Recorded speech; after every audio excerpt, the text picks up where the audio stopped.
What's going to happen now is I'm going to address the floor. Thus far in the week, I've chaired most of the sessions for the Stellies Fees Must Fall collective. Stellies Must Fall, Stellies Fees Must Fall, all of them. I need Kim Must Fall.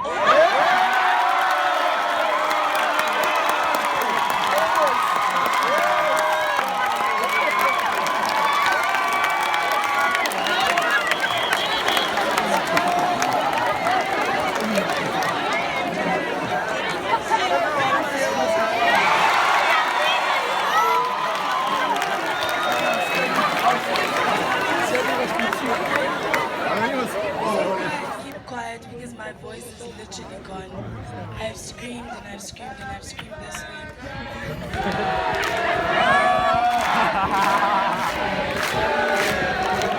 Happy birthday to you. Happy birthday to you.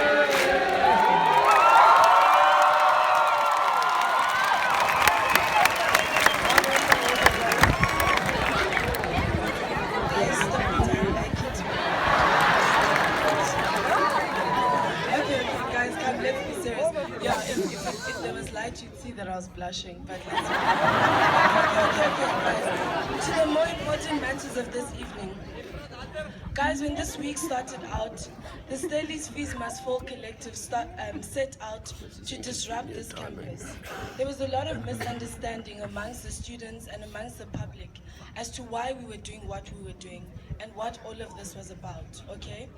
We set out to disrupt this campus, not because we want to make a big deal about Stellenbosch, but we did it because, as a nation, students can no longer afford tertiary education in this country. And then the larger and overarching call is then to say we want to see free education in our own lifetime.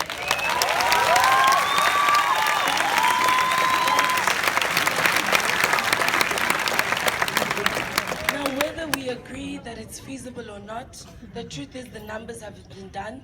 It is possible in this country, and that is what we're standing behind today. Now, as a group, guys, I need to give you context. I need to ask, okay. As the chair for this conversation, guys, the rules of engagement apply. When one person is speaking, we listen, and we don't do side comments. Thank you. Right, so, what did I want to say? Okay, so what happened was on Monday evening, right, or on Monday afternoon, the Stellies Fees Must Fall collective decided to occupy Admin B building, which is now known as Winnie Madikizela.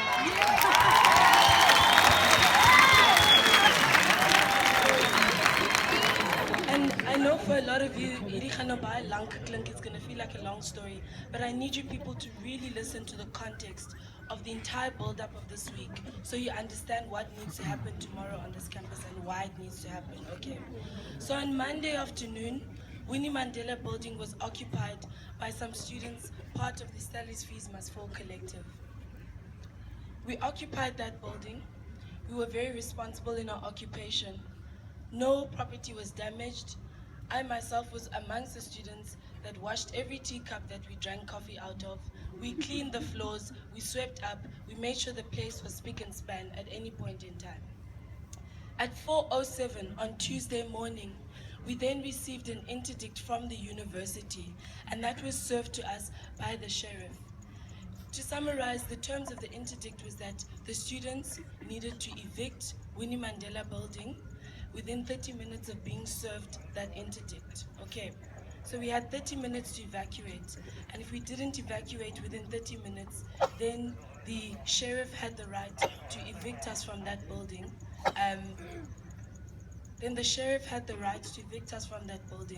Using the police services. Okay, so that was the context of the interdict. Upon conversation with the sheriff, we then discussed, Sheriff, what are our options in this situation?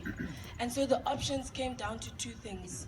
The one option was to peacefully vacate the building, okay? The second option was if we decided not to comply with the interdict, that then we were liable to be arrested. By 4:37 on Tuesday morning, nobody came to arrest us. However, there was a police presence around the building. To cut a long story short, by 11:07, the sheriff came back, served us the interdict again, and said this was our last chance to evict the building. Okay, we're on Tuesday morning now. By 11:37, the sheriff told us we need to now make a final decision. At this point, within the building, there were 66 students, okay? And these 66 students were then welcomed by the men in black. This is our university's personal private security services. We don't know who they are. We don't know what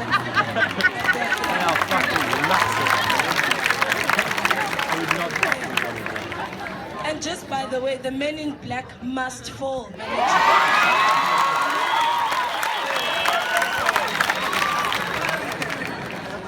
So the situation then that we had was that all the entrances to Winnie Mandela building were then blocked. So we had them at this point, we're all sitting in the foyer of Winnie Mandela building, okay? That's the front foyer as you're about to enter Admin B, Winnie Mandela building.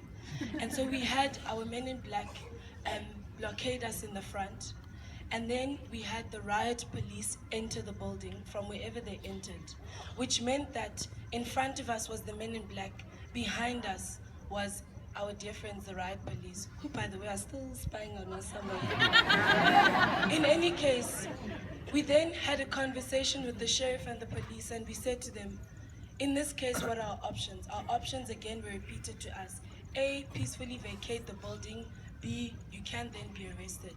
And then we said, fine, those who want to vacate the building, please can we give them a chance to vacate the building. However, we said we must vacate from the front door. And so that was when the men in black had to remove the steel whatever they put on the door so that people could leave. At this point, 20 or so plus minus students then left the building very peacefully. And they were saluted by the rest of some of you who were there on that day. So we thank you for that support, all right?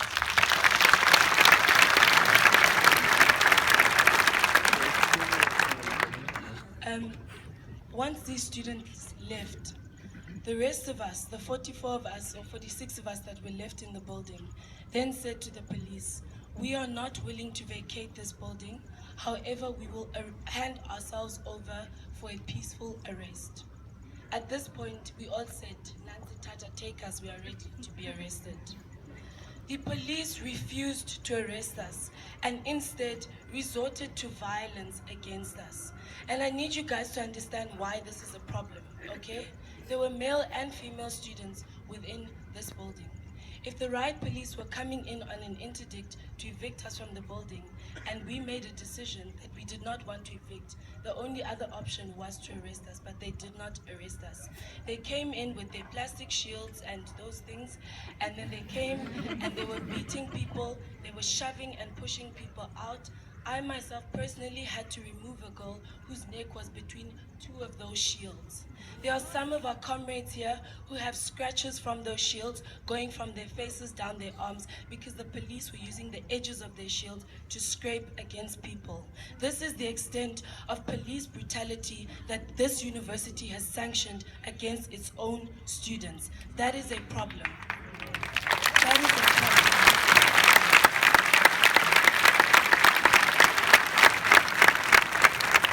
And so the conversation we are having then is not a matter of whether the law was broken or not on that day. The conversation we're having is that individuals who acknowledge that they were in that building illegally and saying we will exit the building were not peacefully arrested, but were rather violently evicted. And that is a problem.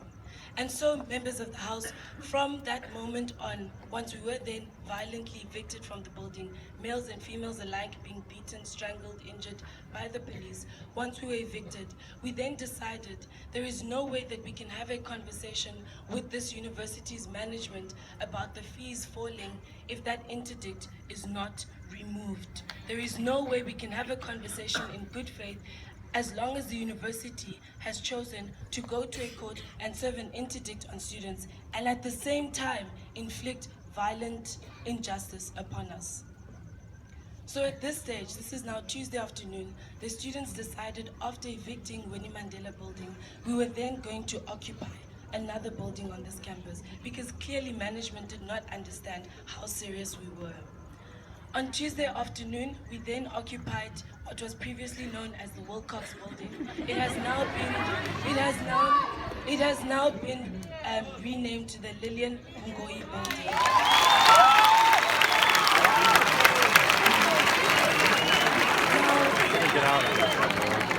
As a side point, for those of you who are confused about why we are renaming these buildings, there's a very clear statement that we as the Stellenbosch Collective want to make to Stellenbosch as a town and in fact to the entire nation.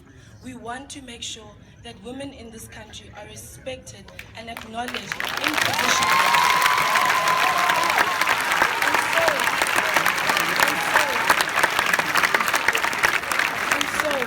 We are saying that this revolution and any revolution for change, any revolution that is going to get rid of exclusion at our universities will be led by the women of the student body.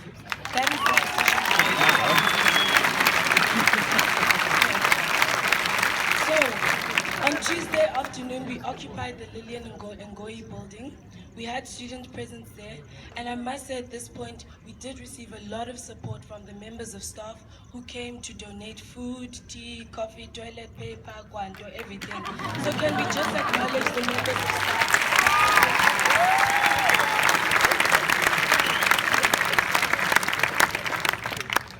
Again, we slept in Lovelyn Nwadeyi building on Tuesday night. There was a significant police presence, however, nothing more beyond that essentially happened.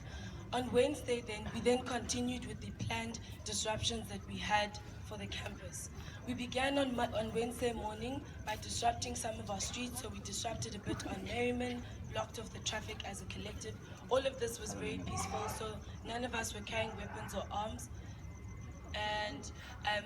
And we all made sure sort of that we were in a circle, so there was no sort of disruption or aggravation or aggression with the police or members of public, okay? Emotions were high, things were tense, but I believe that right now Stellenbosch is probably the most disciplined student movement in the world.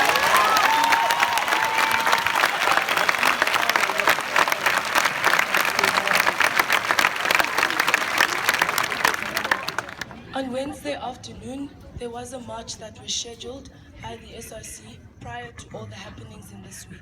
And so that march continued.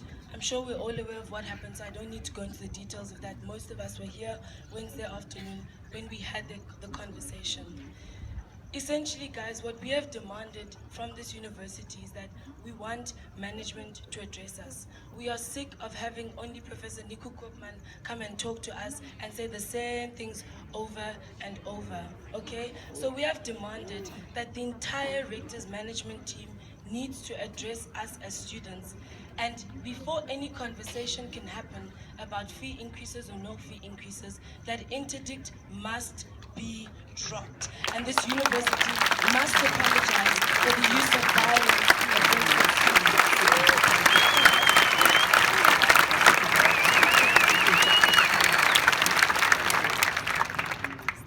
It is on the basis of this information that I've given you now, guys, that we have then resorted to the fact that if the university does not want to talk to us, we are going to disrupt the campus to the extent that it cannot continue with business as usual.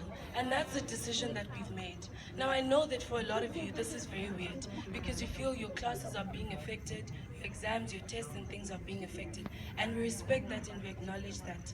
The most important thing, guys, that we need to keep in mind here is that an 11.5 increase in fees affects each and every single one of us here.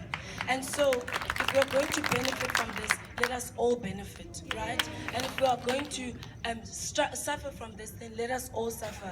Because it's very important to note that while some of us continue with our studies, continue with our classes, others are making significant sacrifices. I've not looked at my thesis. I'm a PhD student. I've not looked at my thesis the entire week. There are other students here who have not been to class, who have not written tests, specifically because this is a very big and important struggle. And it's not just about Stellenbosch, it's about the country, it's about our children one day, it's about our grandchildren. So it's way bigger than us. On top of that then, guys, to the extent that the management sees that this entire campus is committed to this movement, they will have no other choice other than to shut down the campus and make sure then that at a later stage, exams and lectures can be written and everybody can get a fair chance to passing and everything that needs to happen. So we must be aware, we're not doing this because we want to victimize students or because we want students to suffer. We're doing this because we know we are going to win this battle. It's not just about Stellenbosch, it's about the nation.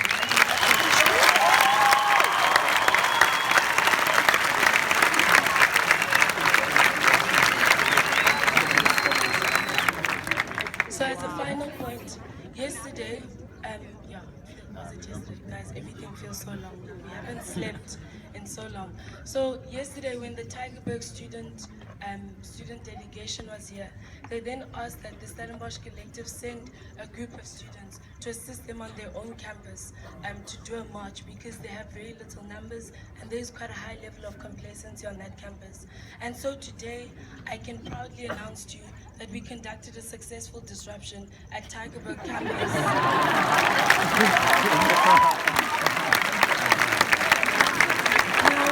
I can see some of you looking at me like, hey, this girl, she's too revolutionary, she's talking about disruptions. But I want to tell you that it's exactly those disruptions that led to these numbers that we have here tonight.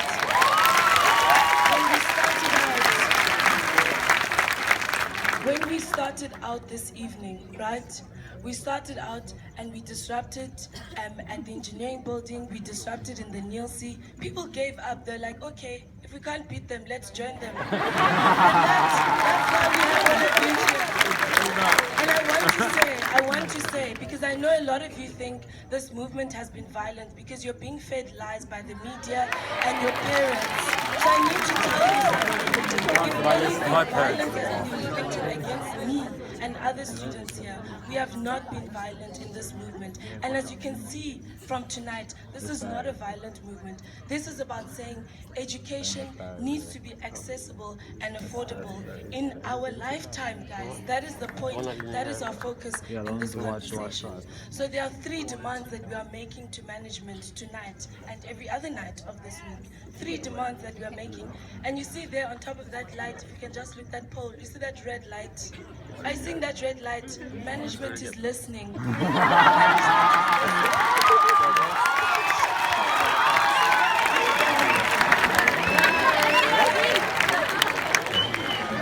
So, guys, as a student body, we have 3 very simple demands.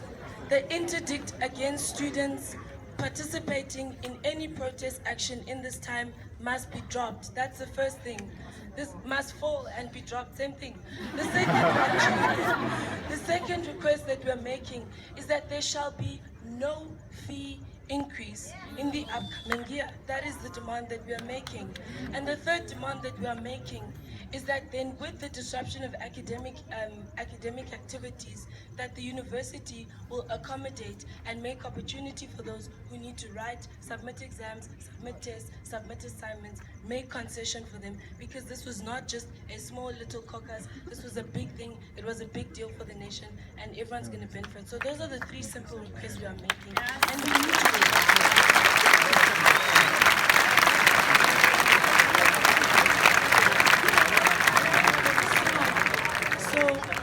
So what I'm going to say, guys, and I'm going to say this because I believe that this is a space where we can be honest and authentic with each other. So I'm going to say something now, and I need you to receive it in the correct spirit. My dear white friends, we cannot have you only show up at night and not show up during the day. We cannot.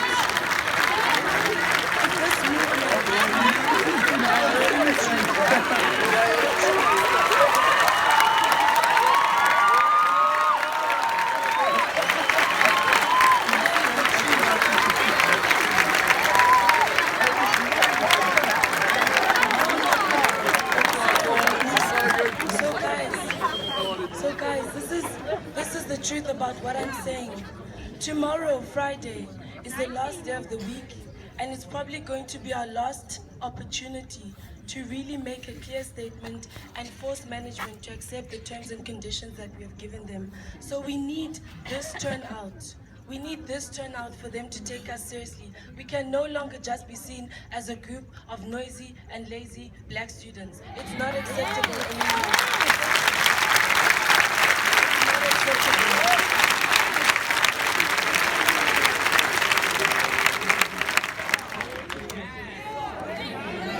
Point, guys. Unity. This is all about unity. This is all about unity. Okay. And then, so that's everything. The final and last point, guys, that I want to make about our fee increases, and this is now specific to Stellenbosch, so that we understand why people are saying this 11.5 is a big deal. In my first year at Stellenbosch University, that was 2010 when I started my BA in International Studies. In my first year, to do a BA in International Studies cost between 22,000 to 23,000 rand. And residents, just wait for it, residents cost between 15,000 to 16,000 rand. Wait. No, I'm coming. You see, your reactions are helping me. So, just hold on. This is 2010. Please listen. This is 2010. For 2016, guys, the proposed fees for a BA degree, I'm not going to talk about other degrees, the proposed fee for a BA degree in 2016 is about 38 or 39,000. Please wait. And then the proposed fees for residents are almost 40,000 for a single room. Now, guys, I'm not even talking about other universities. In real cumulative terms, please listen, this is extremely important. In real cumulative terms, this means that in 5 years, okay, in 5 years, academic fees have increased by more than 50%, and residence fees have increased by more than 80%. This is a problem, and so it means, guys, there's very few of us here whose parents' salaries increased by 50% over time.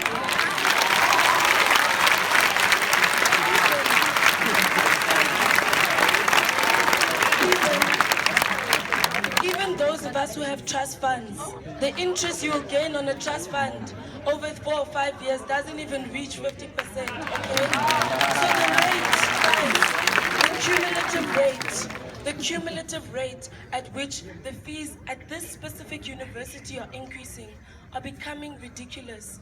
And for a lot of students, what that means in real terms is the difference between second year and third year.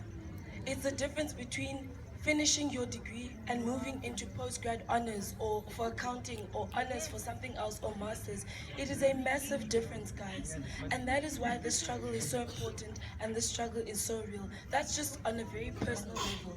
And I can tell you now, guys, I had a bursary and yet I still had to work 3 part-time jobs for the entire 3 years that I was here to make it up, for it to be enough. So you need to understand, this is not a matter of, oh, they want money, they're lazy, they're not lazy. This is a matter of practically, it's really unaffordable for a lot of people, and things only really get a little bit better when you get to postgrad level, but that's not the conversation. So what I want to say is this university, and this is what we're demanding of management needs to be a bit more transparent with us about the finances and the budget of this university, okay? In this conversation, management has 2 options. When the Ministry of Higher Education comes to the management and says, okay, well, we're going to give you X amount of subsidy, management also has the option to carry our burden on themselves and go back to the ministry and say, our students cannot handle this. They should be defending us. We should not be defending us.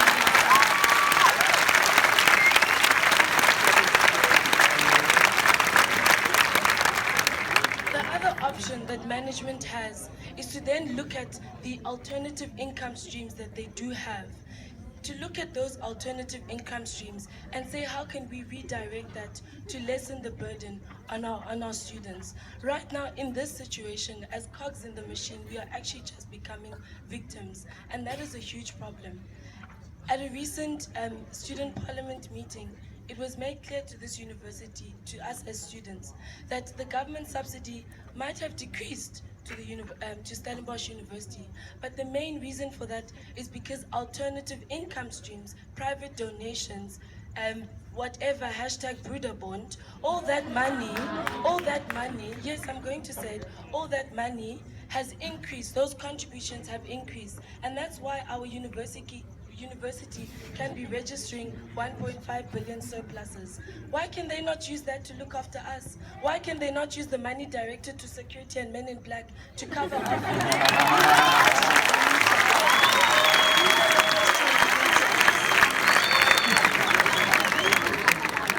So on that note, guys, I advise you, I encourage you, I almost want to demand you to participate in tomorrow's activities and tomorrow's actions. Tomorrow, we want this university to be closed and we want management to be here with us, to address us and to give us the answers that we need and to drop that interdict. On that note, I thank you.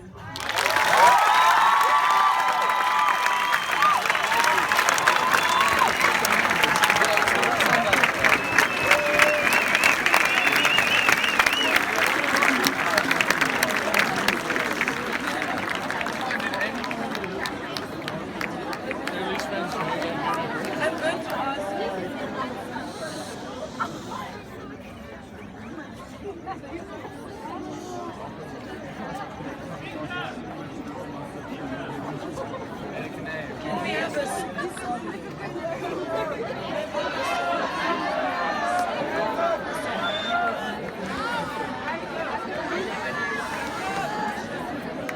Anthem. What? They want the anthem. Oh, wow. Oh yeah.